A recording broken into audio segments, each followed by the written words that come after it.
दोस्तों नमस्कार। आइए इस वीडियो में हम चलते हैं चित्रकूट मंदाकिनी के किनारे पर बसे राम घाट। ये आप देख रहे हैं राम घाट का सुंदर नज़ारा। यह मंदाकिनी नदी के किनारे है। इस मंदाकिनी के किनारे आप देख रहे हैं ये सुंदर सुंदर नावें। इन नावों में तीर्थयात्री बैठ के घूमते हैं, स्नान करते हैं और ये मंदाकिनी का पूरा नज़ारा आपको दोनों घाट दिखाई दे रहे हैं। इस तरफ दुकानें हैं, इस तरफ मुख्य मार्ग है और ये देखिए आपके सामने दुकानें। इन दुकानों में तरह तरह के सामान मिलते हैं, चाय नाश्ते से लगा के ज़रूरत के छोटे मोटे सामान, प्रसाद का सामान, माला या इस तरह का जो भी सामान जो पूजा में उपयोग होता है वो सब यहाँ मिलता है।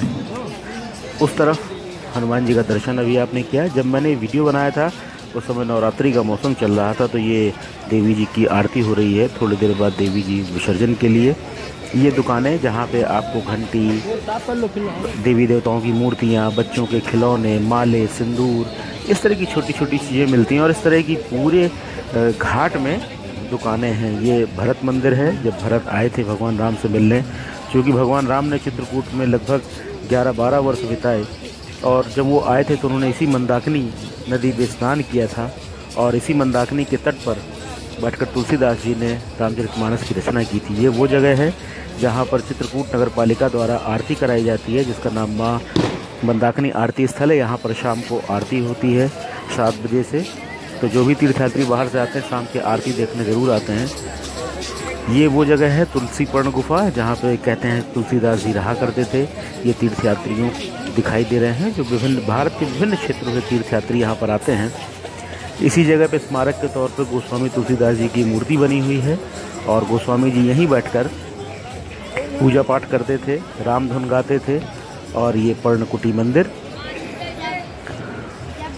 कहते हैं जब गोस्वामी तुलसीदास जी ने हनुमान जी से याचना की कि मुझे कैसे भगवान राम के दर्शन होंगे, तब उन्होंने बताया था, उनको एक तोते के रूप में ये चौपाई सुनाई थी। चित्रकूट के घाट पर भई संतन की भीड़, तुलसीदास चंदन घिसें तिलक देत रघुवीर, यानी रघुवीर जी आपके सामने हैं। और कहते हैं यहीं पर तुलसीदास जी को भगवान श्री राम के दर्शन हुए थे। यहीं पर बैठ के गोस्वामी तुलसीदास जी ने रामचरितमानस का बहुत बड़ा हिस्सा लिखा है।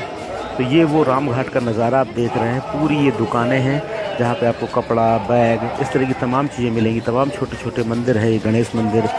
और ये आप देख रहे हैं जिस तरफ से मैं रिकॉर्डिंग कर रहा हूँ ये उत्तर प्रदेश का हिस्सा है, वो दूसरी तरफ एमपी का हिस्सा। और ये सामने जो मंदिर दिख रहा है इसका नाम है बिजावर मंदिर, जिसका निर्माण महारानी रतन कुमारी जी ने कराया था। ये मत्स्येंद्रनाथ मंदिर है। यहाँ पे भगवान राम ने शिव जी की उपासना की थी। अंदर शिव जी की पिंडी है जिस पर उन्होंने पूजा अर्चना की। ये बड़ी ही सुंदर नावें, इस पूरे घाट में आपको नावें बड़ी अलंकृत सजी हुई और तरह तरह के म्यूजिक सिस्टम रखे हुए ये नाव वाले दिखेंगे। अब ये आपको दिखाई दे रहा है भरत घाट, जहाँ पर कहते हैं जब भरत आए थे भगवान राम से मिलने तो यहीं पे उनका लाव लश्कर सेना सब रुकी थी और भगवान राम से उन्होंने याचना की थी कि प्रभु आप अयोध्या चलें।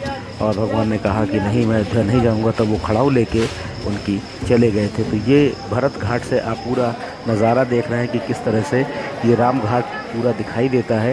ये पूरा राम घाट यहाँ पे एक मुख्य प्रवेश द्वार है जहाँ से लोग स्नान के लिए आते हैं। पूरे साल यहाँ मेला लगा रहता है। अमावस्या, दशहरा या दीपावली में विशेष तौर पर मेला होता है। पूरे भारत के कोने कोने से लाखों सैलानी आते हैं। नावों में ये खरगोश सुंदर सुंदर से और बड़ा म्यूज़िक सिस्टम डीजे लगा रखा है। तो ये नाव वाले पूरा सजा के बढ़िया म्यूज़िक बजाते रहते हैं। तीर्थयात्रियों को बड़ा अच्छा लगता है। पूरा राममय माहौल रहता है। ये सुंदर मंदाकिनी का नज़ारा रामगढ़ से। और वो सामने आप देख रहे हैं राघव प्रयाग घाट। राघव प्रयाग घाट के बारे में कहा जाता है कि जब भगवान राम को पता चला कि उनके पिताजी दशरथ जी की मृत्यु हो गई है, तब उन्होंने यहीं पर पिंडदान किया था। और ऐसी मान्यता है कि यहाँ पर 3 नदियाँ आकर मिलती हैं, मंदाकिनी, सरस्वती,